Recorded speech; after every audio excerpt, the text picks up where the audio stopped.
आते हैं आपके असल सवाल पर। आपका सवाल ये है कि अगर हमने खेत गिरवी लिया है तो हम उसका इस्तेमाल कर सकते हैं कि नहीं कर सकते हैं।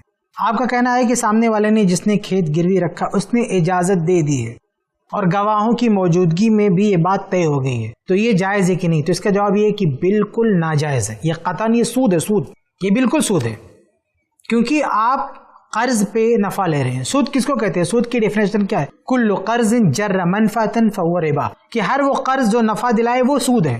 तो आपने किसी को कोई रकम दी है और गिरवी के तौर पर वो आपको खेत दे रहा है और आप उसका इस्तेमाल कर रहे हैं, यानी जो रकम आपने दिया था उसका ये फायदा ले रहे हैं, तो ये होगा सूद। ये मामला बिल्कुल ऐसे है जिससे हमारे यहाँ मुंबई में हैवी डिपॉजिट पे लोग मकान लेते हैं, यानी मालिक मकान को एक बड़ा अमाउंट, एक बड़ी रकम देते हैं, जैसे 7-8 लाख रुपया दे देते हैं। अब उसका घर ले लेते हैं और कहते हैं कि हमने जो ये पैसा दिया है ये रहन के तौर पर हमने घर लिया है।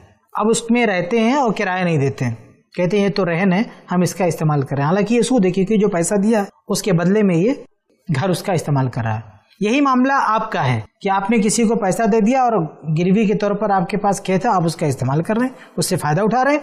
ये हराम और नाजायज़ है, ये सूद है।